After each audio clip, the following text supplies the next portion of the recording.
What if the oppressed turned the tables on their oppressors? Imagine a world where the chains of slavery didn't just bind bodies, but also ignited a hunger for justice so fierce it could no longer be contained.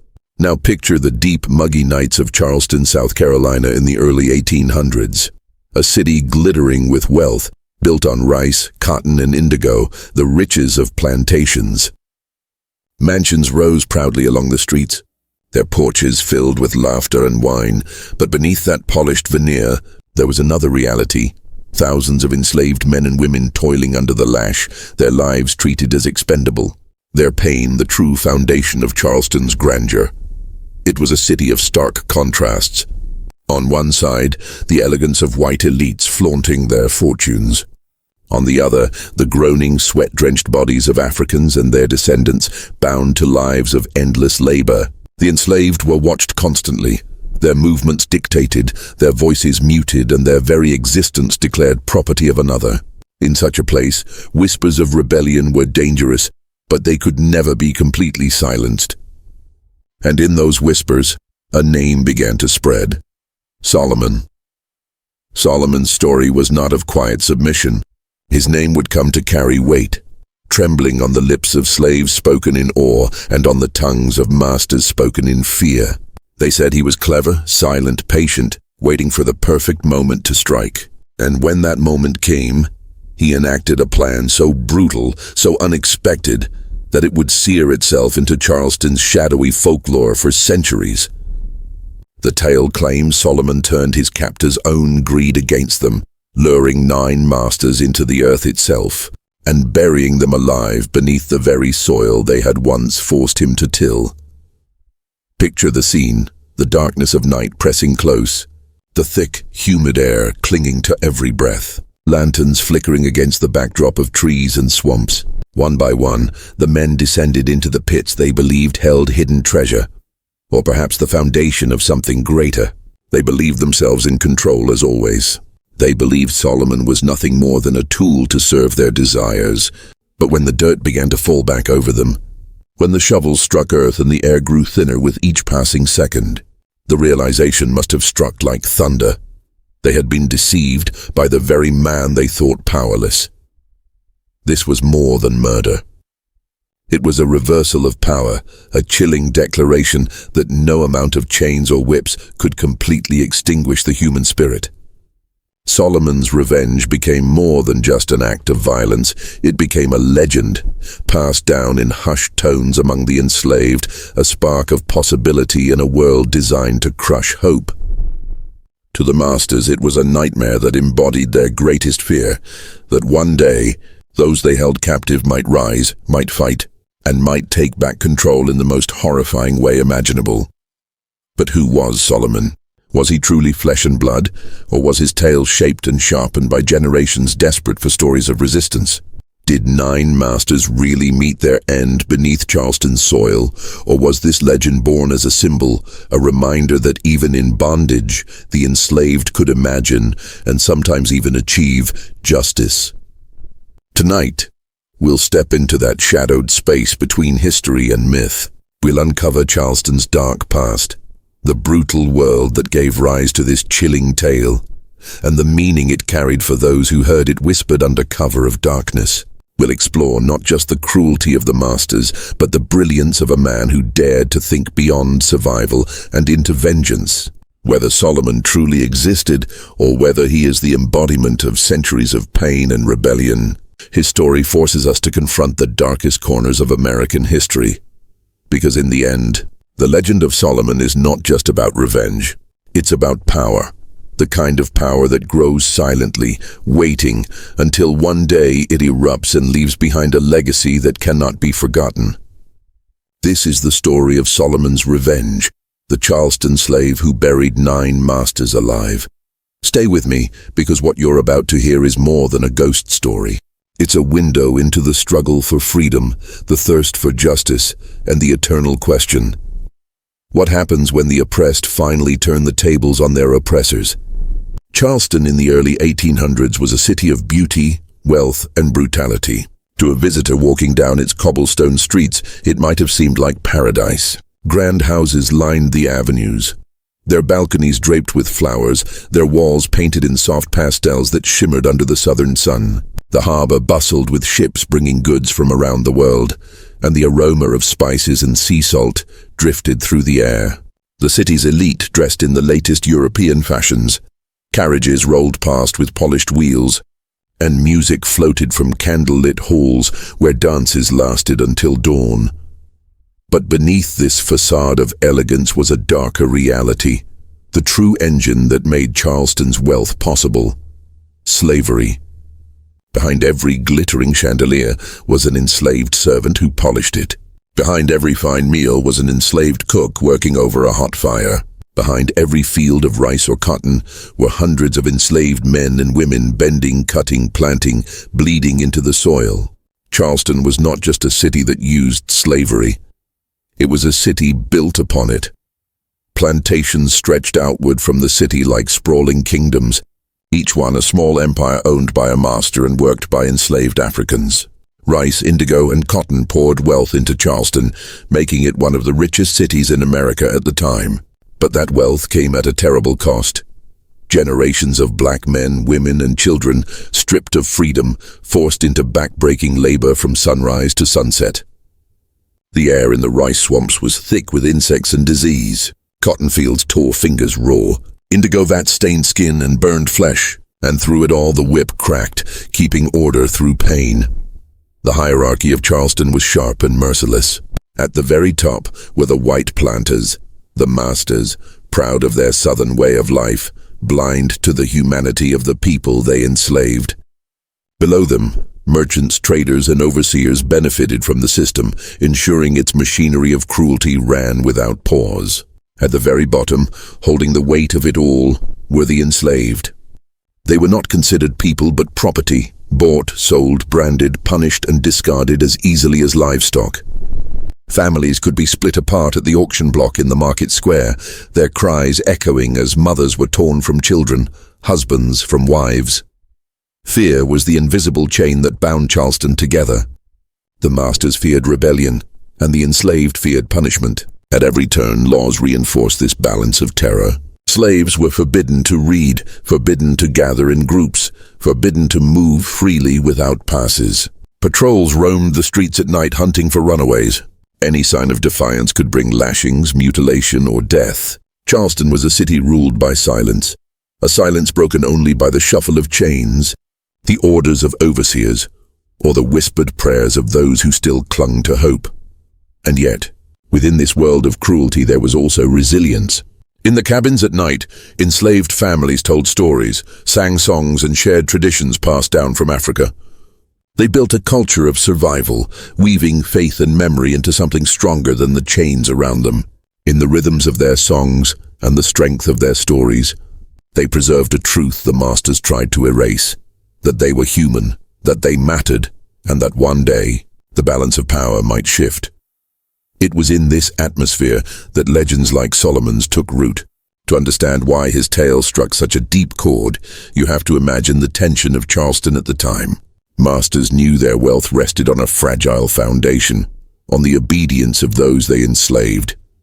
Every rebellion in history haunted them. Every whisper of resistance set their hearts racing. They built walls, passed stricter laws, and carried guns. But deep down they knew, if the enslaved ever decided to rise, Charleston could fall in a single night. So when the story of Solomon began to spread, when people whispered that a slave had turned on 9 masters and buried them alive, it wasn't just a tale. It was a spark in dry grass. For the enslaved, it was hope, proof that even in the harshest conditions, resistance was possible. For the masters, it was terror, a reminder that beneath the smiling faces and bowed heads of their property, there might be anger sharp enough to kill. This was the Charleston of Solomon's time, a city of contradictions, where wealth and cruelty lived side by side, a place where every elegant mansion was built on suffering, and every act of resistance carried the weight of impossible risk. In such a world, the idea of one man turning revenge into legend was more than just a story. It was a mirror, reflecting both the horror of slavery and the unbreakable spirit of those who endured it. Who was Solomon? That is the question that lingers at the heart of this tale. His name survives in whispers, his actions preserved in fragments of oral tradition, but his face, his voice, his very existence are cloaked in mystery. Some say he was born on African soil, a child stolen from his homeland, carried across the Atlantic in the suffocating darkness of a slave ship. Others claim he was Charleston-born, raised under the shadow of the plantations, his earliest memories shaped not by family but by bondage. Whichever story is true, one thing is certain: Solomon was no ordinary man. He was intelligent, cunning, and above all, patient, in a world where every movement of the enslaved was watched, where even a glance could invite punishment. Solomon learned the art of silence. He knew when to bow his head, when to hold his tongue, when to appear submissive. To the masters he may have seemed compliant, perhaps even harmless. But beneath that quiet exterior, his mind was always turning, always calculating, always searching for a way to tip the scales. The enslaved who remembered Solomon described him as a man who paid attention. He noticed things others overlooked: the greed of his masters, their weaknesses, their arrogance. He listened closely to their conversations, their boasts, their careless laughter. And while they laughed, he planned. For Solomon understood something powerful: that his masters' greatest vulnerability was not their strength, but their pride. Pride made them blind. Pride made them reckless. Pride would be their downfall. But was Solomon truly real? That is where history blurs into myth. No official documents record his existence. No plantation logs list his name. No newspapers of the era describe 9 masters vanishing into the earth. For historians, this absence is troubling. Proof, perhaps, that Solomon never walked the streets of Charleston at all. Yet to dismiss the story entirely would be to overlook how legends are born and why they endure. Among enslaved communities, stories were lifelines.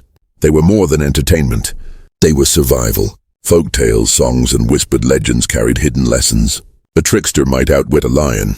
A slave might escape by turning into a bird. A man like Solomon might bury 9 masters alive. These stories gave form to emotions too dangerous to speak aloud: anger, despair, and the burning hope for freedom. They reminded the enslaved that resistance was possible, even if only in dreams. Think of it this way: whether Solomon was flesh and blood or a creation of the enslaved imagination, his story had power. It was told around firelight in the quiet hours after dusk, when overseers slept and the cabins filled with murmured voices. Parents may have told their children about Solomon to remind them that masters were not invincible. Friends may have whispered his name as they worked the fields, the tale a secret ember glowing in their hearts. Each retelling made the legend stronger, more real, more dangerous. And to the masters who caught wind of it, the story was terrifying. Even if they did not believe it, even if they dismissed it as nonsense, it gnawed at the edges of their certainty. What if? What if there really had been a slave clever enough to trick 9 men into their graves? What if one Solomon became 10 or 100 or 1,000? In a world already haunted by uprisings, like the Haitian Revolution overseas, or Denmark Vesey's planned rebellion right there in Charleston, such a legend was not just frightening, it was prophetic. So who was Solomon?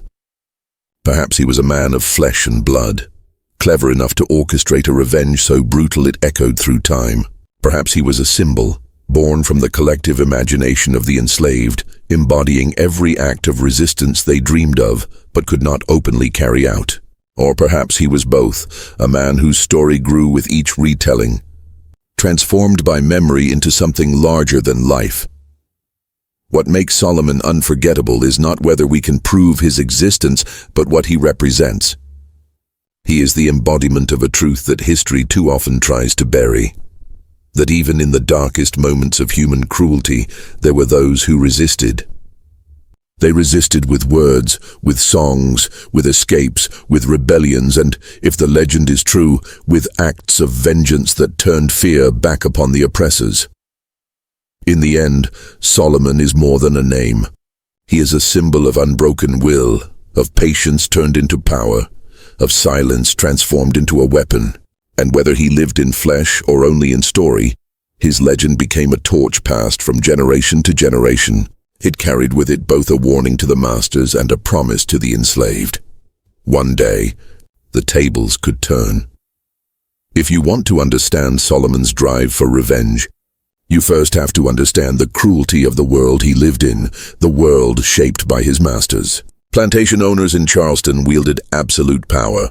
To them, slavery wasn't simply an economic system. It was a way of life, a culture built on domination. They believed themselves superior by birth, and they enforced that belief through violence, humiliation, and fear. On the plantations, cruelty was woven into the very fabric of daily existence. The whip was never far from hand. Overseers carried it like an extension of their arms, striking without hesitation. A man could be lashed for working too slowly, for looking his master in the eye, for speaking out of turn, or sometimes for no reason at all. Each strike left scars not only on the body but on the spirit, reminders that in this twisted hierarchy, the enslaved were considered less than human. Punishments went beyond whippings.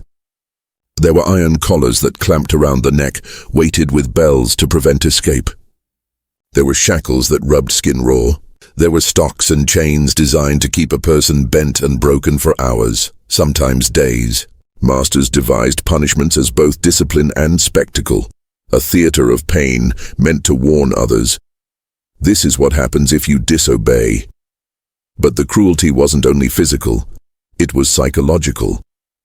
Families were torn apart on the auction block, sold to different plantations, sometimes hundreds of miles apart.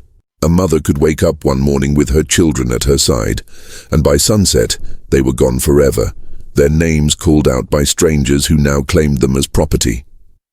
Husbands and wives were separated, siblings divided, leaving wounds that never healed. For the enslaved, love itself was dangerous, because at any moment it could be ripped away. Masters also controlled the smallest details of life. What a person ate when they slept, where they could walk, even whether they could learn to read or write. All of it was dictated by those who held power. Education was forbidden because knowledge was dangerous. To teach a slave to read was, in the eyes of the masters, to arm them with rebellion. So they kept books locked away, believing ignorance would keep their property obedient. And yet cruelty had another side, mockery. Masters sometimes forced enslaved people to sing and dance for their amusement, twisting moments of cultural pride into tools of humiliation.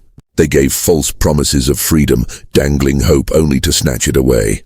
They played at being benevolent, calling themselves good masters, while still holding the power of life and death over the very people they claimed to care for. This hypocrisy was its own kind of violence, a reminder that even kindness could be a weapon of control. For Solomon, living under such masters must have been unbearable. Every lash, every insult, every stolen moment of dignity would have burned into him like fire. He would have seen children taken from mothers, men broken by labor, women exploited and abused. He would have carried the weight of silence, forced to bow his head in front of men who saw him not as a human being, but as an object to be bought, used, and discarded. Is it any wonder, then, that resentment built within him like a storm, that somewhere deep inside he began to imagine a world where the roles were reversed? Every act of cruelty committed by his masters planted a seed of vengeance. Every humiliation, every scar, every night spent listening to the cries of others watered that seed. Until in time, it grew into something dangerous, an unshakable determination to strike back. The masters of Charleston believed they were untouchable. Their wealth insulated them, their laws protected them, their power shielded them from the very people they oppressed. But what they never understood was that cruelty always leaves cracks in the foundation. For every lash of the whip, there was a memory that would not fade. For every family torn apart, there was a wound that would never close. And in those wounds, resistance was born. Solomon was not the only enslaved person to dream of revenge. Across the South, stories of rebellion simmered beneath the surface. Nat Turner's revolt in Virginia, Denmark Vesey's planned uprising in Charleston. These were reminders that no system of oppression is ever completely secure. Solomon's legend may not have left written records, but it carries within it the weight of generations of cruelty. His revenge was not just personal, it was symbolic, an answer to centuries of brutality. When we hear that he buried 9 masters alive, it is shocking, even horrifying. But when set against the backdrop of the master's cruelty, it becomes something else, inevitable. It was the kind of act born from desperation, from pain that had no other outlet. Solomon's vengeance was extreme because the cruelty he endured was extreme. And whether or not the story is fact or folklore, it forces us to confront a chilling truth. When people are pushed beyond the edge of suffering, their response can shake the world. The story of Solomon's revenge begins like a whisper in the dark. But when told aloud, it feels like the opening of a horror tale. It is said that after years of silence, years of watching and waiting, Solomon finally found his moment. He knew that brute force alone could never match the guns and whips of his masters. To defeat them, he needed cunning. He needed to turn their greed, the very greed that enslaved him, into a weapon. The legend describes several versions of how Solomon set his plan in motion. In one telling, he promised his masters hidden treasure, claiming he knew of a spot where gold or valuables were buried deep beneath the earth. To men consumed by wealth, the idea of more riches was irresistible. They followed him eagerly, their minds already counting profits, blind to the trap that awaited them. Another version speaks of construction, a foundation to be laid, a cellar to be dug. Solomon was ordered to oversee the work, and he directed the masters into the pits one by one, assuring them the ground was stable, the walls secure. They trusted him, never imagining that trust could be the very thing that sealed their fate. And in some versions, it was even simpler. Solomon told them of a secret hiding place, a cavernous hole that might hold stolen goods or hidden supplies. Driven by curiosity, the masters descended into the darkness, lanterns in hand, their shadows flickering against earthen walls. They never saw the danger above them until it was too late. Whichever version is true, if any are true at all, the ending is always the same. The masters found themselves inside pits in the earth, and Solomon stood above them, shovel in hand. At first, they may have laughed, believing this was part of the plan or perhaps a joke. But when the first shovelful of dirt fell and then another and another, their laughter would have turned to panic. Imagine the scene, the thud of soil hitting the ground, the frantic shouts rising from below, the sudden horror dawning on men who had always believed themselves untouchable. They pleaded, they threatened, they cursed. They clawed at the walls of dirt, trying to climb out, their lanterns shaking wildly, shadows jerking across the pit like trapped demons.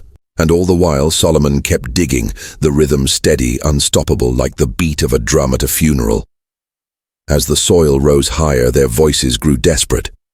Some begged for mercy, offering promises of freedom, of wealth, of anything Solomon desired. But Solomon had heard their promises before. He knew the lies of men who spoke of kindness with one hand while holding the whip in the other. This time, their words fell on ears that no longer listened. Finally, the air grew thin, the shouts muffled, and the silence of the earth swallowed them whole. 9 masters, men who had held power over Solomon's body and fate, were buried alive beneath the same soil they had forced him to toil. The earth that had been watered with the sweat and blood of slaves now became their tomb. For Solomon, this was more than revenge. It was justice twisted into its rawest form. For once, the masters felt the fear, the helplessness, the suffocation that their slaves had known every day. Their power, their arrogance, their pride, all of it ended in darkness, under the weight of the very ground they believed they owned. Legends say Solomon did not linger. Perhaps he vanished into the night, slipping into the swamps, blending with the wilderness that bordered Charleston's plantations. Some believe he sought refuge among Maroons, escaped slaves who built hidden communities in the forests and swamps, living free beyond the reach of the masters. Others say he was captured, punished in secret, erased from written history to keep his story from spreading. But even if his body was lost, his legend was not. It lived on in whispers, carried from plantation to plantation. A story both terrifying and electrifying. To the enslaved, Solomon's act was a vision of possibility, a reminder that even the most powerless could strike back. To the masters, it was a nightmare that haunted their sleep, the ultimate betrayal from a man they believed beneath them. Whether he was real or not, his story contained a power sharper than any blade, the power to unsettle the balance of fear. And so, the tale of Solomon's revenge entered history not as a neat entry in a ledger or a headline in a newspaper, but as something stronger, an oral tradition, a legend too dangerous to forget. A story that still forces us to imagine the look on those masters' faces, the sound of soil hitting the ground, the silence that followed, because in the end, Solomon's plot is not just about 9 men buried alive. It is about the unthinkable turning real, about the tables being flipped in a world built to keep them nailed down. It is about the question no master wanted to ask, but could never escape. What happens when the enslaved decide they will be enslaved no longer? When the last shovelful of dirt fell and the silence of the earth swallowed those 9 men, the world of Charleston shifted, whether the masters admitted it or not. Stories of Solomon's deeds spread like sparks on dry grass, carried by whispers, by songs, by the hushed voices of the enslaved who dared not speak too loudly, but could not resist telling the tale. It was not written down in newspapers, nor etched into official records. Masters would never allow such a story to stain their pride. But among the cabins, the fields, and the secret gathering places where the enslaved shared their lives, Solomon's name became legend. For the enslaved community, the reaction was complex, a mixture of fear, awe, and inspiration. Some trembled at the thought of such violence, afraid of the retribution it might bring down on all their heads. They knew well how white masters responded to even a hint of rebellion. Whole families could be punished for the act of one man. Innocent lives could be whipped, branded, or hanged to send a message. Resistance would not be tolerated. For many, the tale of Solomon was as terrifying as it was thrilling. Yet, beneath the fear, there was something else. Hope. A flicker of power in a world where power had been stripped away. Solomon's story was proof, if only in legend, that masters were not untouchable. It reminded the enslaved that resistance was possible, that even one man could turn the tables and make those who dealt in cruelty taste fear for themselves. Around fires late at night, in whispers between rows of cotton, the story became a kind of fuel, an ember glowing in the dark, feeding the imagination of those who dreamed of freedom. Among the masters, the reaction was just as charged, though buried beneath layers of denial and silence. If 9 men truly vanished into the earth, it could never be publicly admitted.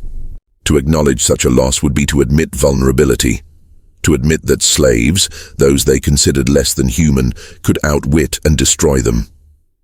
So the story was suppressed, erased from ledgers, ignored by officials. But even if the masters refused to speak it, they felt it. In their bones they carried the unease of the legend. Fear crept into their nights. Every sound in the dark, every shadow moving at the edge of the field, every hushed conversation between slaves seemed more dangerous than before. If Solomon could trick 9 men, what stopped another from doing the same? If one slave could bury his masters alive, what might happen if dozens or hundreds rose together? The fear was corrosive, gnawing at the edges of their certainty, reminding them that their empire rested on a fragile foundation of control. Some historians believe this fear fueled the tightening of laws in Charleston and across the South. Slave patrols grew harsher, restrictions on gatherings became stricter, and punishments more severe. To the masters, every whisper of rebellion needed to be crushed before it grew into flame. Perhaps Solomon's story, whether fact or fiction, was one of the sparks that kept that fear alive, shaping policies meant to suffocate resistance before it began. But what of Solomon himself? Here the legend fractures. Some say he disappeared into the swamps, joining maroon communities hidden deep in the wilderness, living out his days in freedom while his name spread in secret. Others insist he was caught, tortured, and executed in silence, his story buried along with him, left to survive only in the voices of the enslaved. Still others claim he walked among the people unnoticed, his identity hidden even as his legend grew. We may never know his fate. What we do know is that his story survived, passed from mouth to mouth, carried through generations. That survival alone is significant. In a world where masters controlled the written word, oral tradition was the weapon of the enslaved. They could not publish newspapers, but they could tell stories. They could not write history books, but they could remember, and in remembering, they kept alive a truth that could not be erased. The aftermath of Solomon's act, real or imagined, was not just about 9 men buried alive. It was about a shift in perception. It was about enslaved people seeing themselves not only as victims of cruelty, but as agents of resistance, capable of striking fear into those who claimed ownership of their bodies. And it was about masters realizing, in the deepest recesses of their minds, that the people they enslaved were not powerless. They were watching, waiting, and remembering. In the cabins, the story became a whispered prayer for justice. In the mansions, it lingered like a ghost, haunting the dreams of men who tried to bury it in silence. Whether Solomon's body was ever found, his legend lived on, and in many ways, that legend was more powerful than any single man could be. Because legends do not die. They grow, they inspire. They remind us that even in the darkest times, resistance takes root, and once planted, it can never be fully uprooted. History is a strange thing. It gives us dates, names, documents, and records, but it doesn't always capture the heartbeat of the people who lived through it. Folklore, on the other hand, thrives in those spaces history leaves blank. It takes memory, pain, and longing and shapes them into stories that carry truth, not always in fact, but in meaning. Solomon's tale sits precisely in that space between the ledger and the whisper, between recorded history and oral tradition. When historians look for Solomon, they find silence. No plantation logs name him. No newspapers from Charleston report the sudden disappearance of 9 masters. No trial records describe his capture or punishment. To the written history of the time, he does not exist. But should we take that silence as proof that his story is false? Or should we see it as evidence of deliberate erasure? Charleston's masters had every reason to bury this legend, along with the men Solomon was said to have buried alive. Admitting such an event would have been an admission of weakness, a crack in their armor of dominance. To write it down would be to give it permanence, to risk inspiring others. So if Solomon was real, perhaps his story was erased not because it didn't happen, but because it could never be allowed to exist in the written record. Yet folklore tells us something different. Among enslaved communities, Solomon's story survived, not in ink but in voices. Around the firelight, whispered in the fields, told to children before they slept, the legend of Solomon spread. Oral tradition is slippery. With each retelling, details shift, versions multiply, exaggerations grow. Did Solomon lure his masters with promises of treasure? Did he order them into a foundation pit? Did he bury 9, or was it fewer? These variations matter less than the truth beneath them. The enslaved needed this story. They needed Solomon to exist, whether as flesh or as symbol. This is the power of folklore. It answers the emotional truth of a people, even when the factual record is absent. And for the enslaved, the emotional truth was simple. They were not powerless. They could resist. They could strike back. Even if most never had the chance to take revenge, Solomon did it for them in story. And that story carried strength into their hearts. Think of the other legends that thrived in enslaved communities. The tales of Br'er Rabbit, the trickster who outwitted stronger foes with cleverness. The songs that carried coded messages, guiding runaways north on the Underground Railroad. Folklore was survival. It was a shield against despair, a reminder that no matter how tight the chains, the mind remained free. Solomon's story fit perfectly into this tradition, a story of reversal, of the weak defeating the strong, of justice found in the unlikeliest of places. Historians often debate where folklore ends and history begins. Some argue that without evidence, Solomon must be pure myth. Others suggest that the absence of evidence is itself suspicious, that perhaps he was real, but deliberately hidden from the record. After all, history is written by those in power, and in Charleston, those in power had no interest in preserving tales of slave revenge. They would rather erase them, leaving the enslaved to keep the memory alive through whispers. Even if Solomon never lived, his legend is still historically important. It reveals the mindset of the enslaved, their hunger for justice, their creativity in imagining resistance, their refusal to accept their condition as permanent. It also reveals the fears of the masters, who understood, even if they would not admit it, that their dominance could be overturned. Legends like Solomon's lived in the shadows because they threatened to bring those fears into the light. And so, we are left with a paradox. Was Solomon a man of flesh and blood, or was he a creation of necessity, a symbol born from suffering?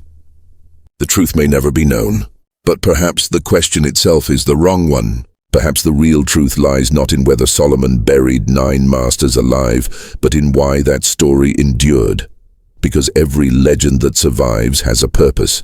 For the enslaved of Charleston, Solomon's revenge was not simply entertainment, it was a declaration. A reminder that even in bondage, the imagination of freedom could not be chained. A symbol that one day somehow justice would come, and the oppressors would face the weight of the earth they thought they owned. Folklore and history may walk different paths, but together they tell us something profound. What people feared, what they dreamed, and what they dared to hope. Solomon's story is not less valuable because it may not be fact. It is valuable because it reveals the soul of a people who refused to be silenced, and so, whether he lived or whether he was only imagined, Solomon stands as both legend and truth. A man who may never have walked the streets of Charleston, but who walked through the hearts of those enslaved there, leaving footprints too deep to erase. Legends like Solomon's are never just stories. They are mirrors reflecting the hidden truths of a society, and they are weapons, crafted not of iron or steel, but of memory and imagination. To understand Solomon's revenge is to see beyond the act of burying 9 masters alive. It is to recognize what that act symbolized in a world built on chains and cruelty. At its core, Solomon's story represents justice, raw, unfiltered, and brutal. In Charleston, justice for the enslaved was almost non-existent. Courts, laws, and punishments existed only to protect the masters and maintain the system of bondage. An enslaved person had no legal rights, no expectation of fairness, no hope that society would recognize their suffering. In that vacuum, Solomon's act became its own form of justice. It flipped the scale. The powerful were humbled, the helpless were avenged, and the law of the land was replaced by the law of survival. But the story carries something deeper than revenge. It speaks to resistance. Resistance did not always come in the form of open rebellion. Sometimes it was quiet, slowing work in the fields, breaking tools, pretending not to understand orders. Sometimes it was escape, a desperate flight north or into the swamps. And sometimes, in rare moments, it was violence, a strike against the very system that held people captive. Solomon's tale belongs to that rare category, not just because of its violence, but because of what it represented. He was not just striking back at one cruel master. He was striking at the very idea of mastery itself. In this sense, Solomon's legend places him alongside figures like Nat Turner and Denmark Vesey. Nat Turner, in 1831, led a rebellion in Virginia that left around 60 white people dead. His revolt terrified slaveholders and led to harsher laws, but it also inspired enslaved people with the possibility of breaking chains through fire and blood. Denmark Vesey, based in Charleston itself, was accused of organizing a massive slave uprising in 1822. Though the plot was discovered before it began, Vesey was executed, but his name became a rallying cry. Solomon's story fits within this lineage. Turner's rebellion was recorded in newspapers and official trials. Vesey's plot was documented through confessions, trials, and executions. But Solomon's legend lived outside those official channels, passed in secret. And yet, all 3 share a common thread. They embody the unbreakable spirit of resistance. They show that even in the darkest conditions, the human will to fight oppression could not be erased. There is also a symbolic power in the method of Solomon's revenge. Burying the masters alive is not just gruesome, it is poetic. Masters had forced slaves to work the land, to dig, to plant, to harvest. The soil of Charleston was watered with sweat, tears, and blood. For the enslaved, the earth was both a source of survival and a graveyard of suffering. To use that very earth as the instrument of vengeance was symbolic justice. The ground that had consumed the lives of so many slaves now consumed the bodies of their oppressors. Psychologically, the story also flips the hierarchy. Masters lived with the assumption of superiority, that they were untouchable, destined to rule, ordained by society and, in their minds, even by God. Solomon's act shattered that illusion.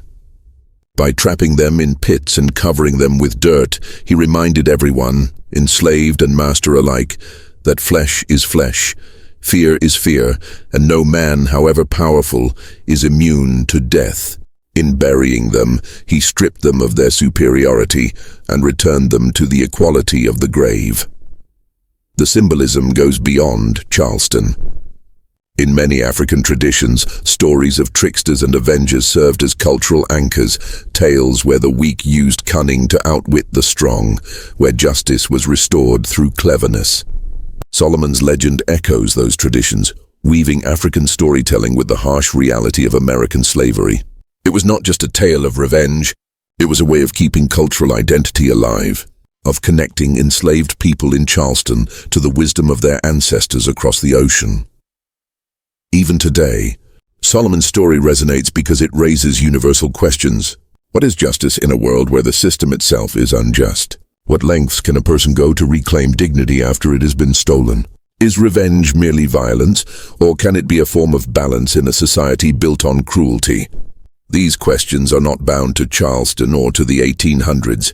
They echo through history, through every struggle where the oppressed rise against their oppressors. Ultimately, Solomon symbolizes something larger than himself. Whether he lived or whether he was only imagined, he represents the spirit that refuses to be broken, the defiance that survives even in chains.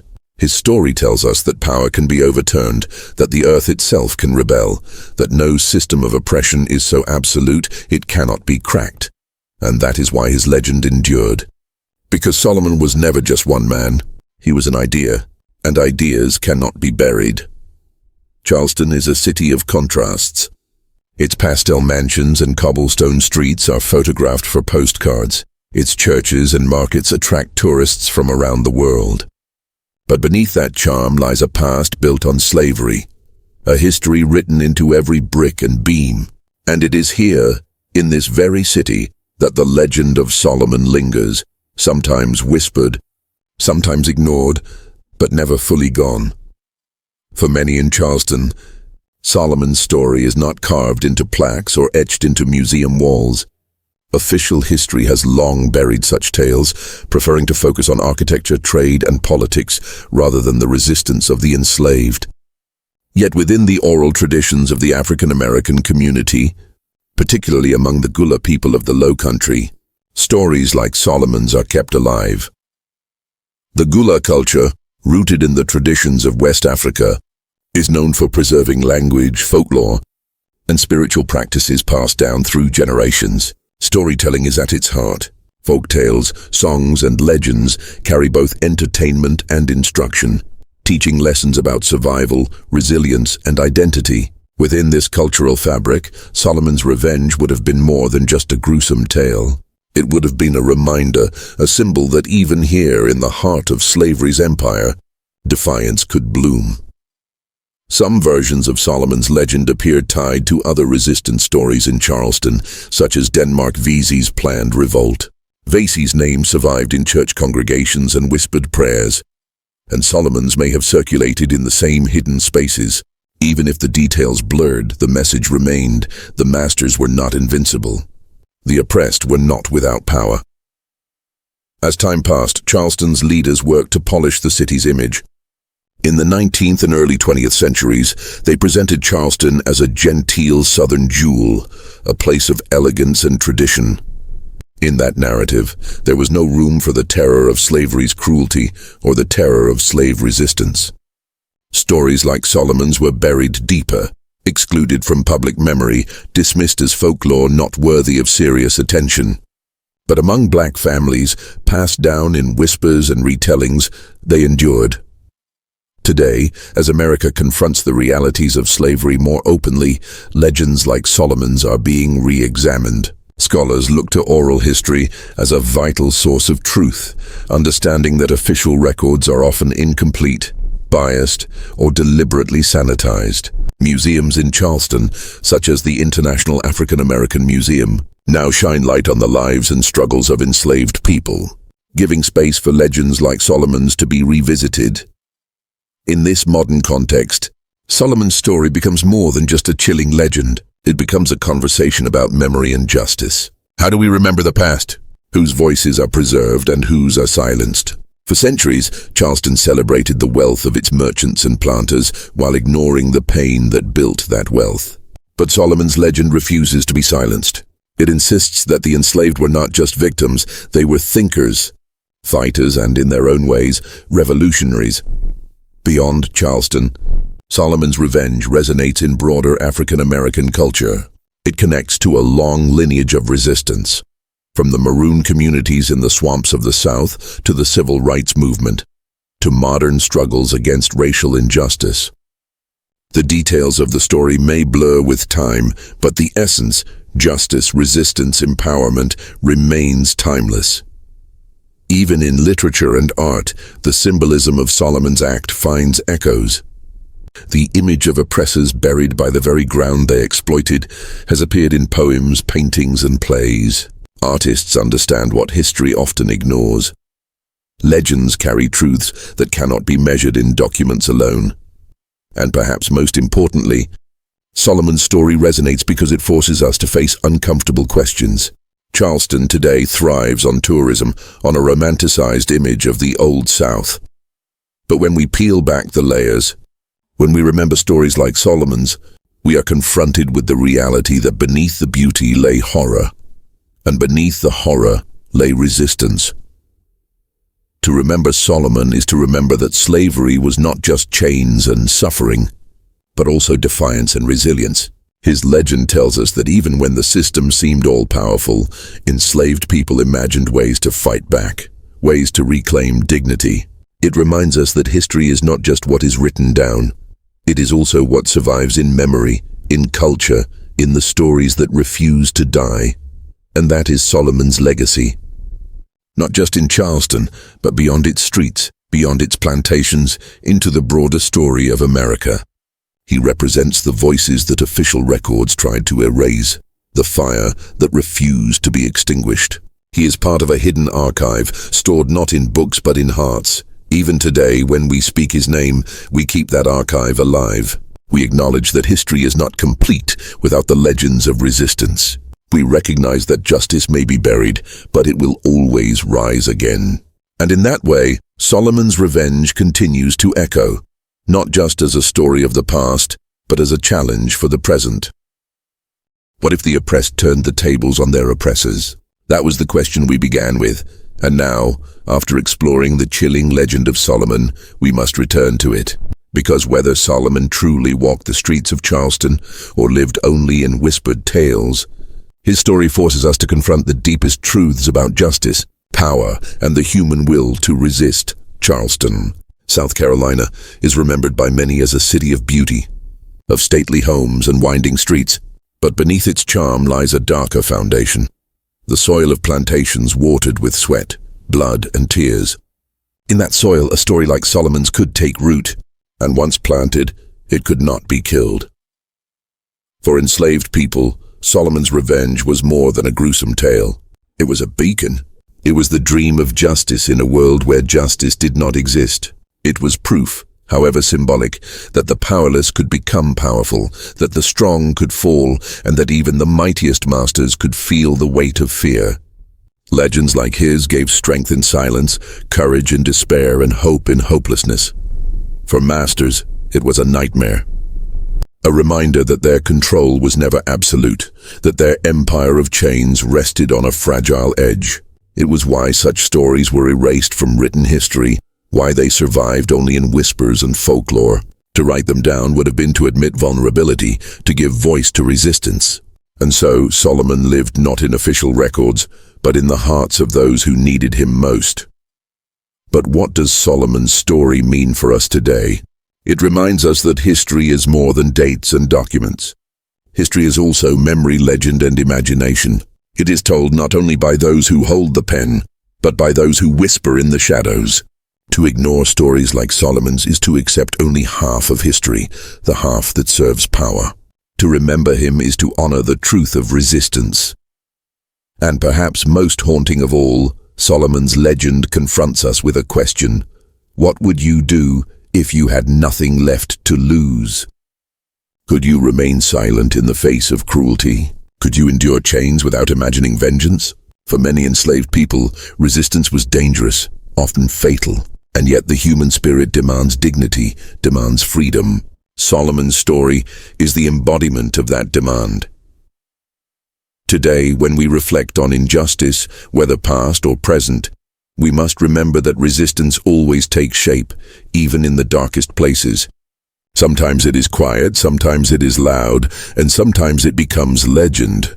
Solomon's revenge lives on because it is more than one man's act. It is a symbol of unbreakable defiance. So as we close this story, let's return to that chilling image. 9 masters buried alive in the earth they believed they owned, while the man they enslaved walked free, if not in body, then forever in memory. That is the power of legend. That is the power of resistance. And now I turn to you. What do you think? Was Solomon real? A man of flesh and blood who carried out a daring act of vengeance, or was he a legend, created by enslaved people as a weapon of hope and fear? Let me know your thoughts in the comments below. If this story shook you, if it made you see history in a new light, then don't let it stop here. Share it, subscribe to the channel, hit that notification bell so you don't miss the next story, because next time we'll dive into another tale of rebellion. One that will make you question just how much history has been hidden in the shadows. Solomon's story may be buried in whispers, but together we can dig it back up and keep it alive, because legends like his are not just about the past. They are warnings, they are lessons, and they are reminders that even in the darkest times, the human spirit will always find a way to fight back.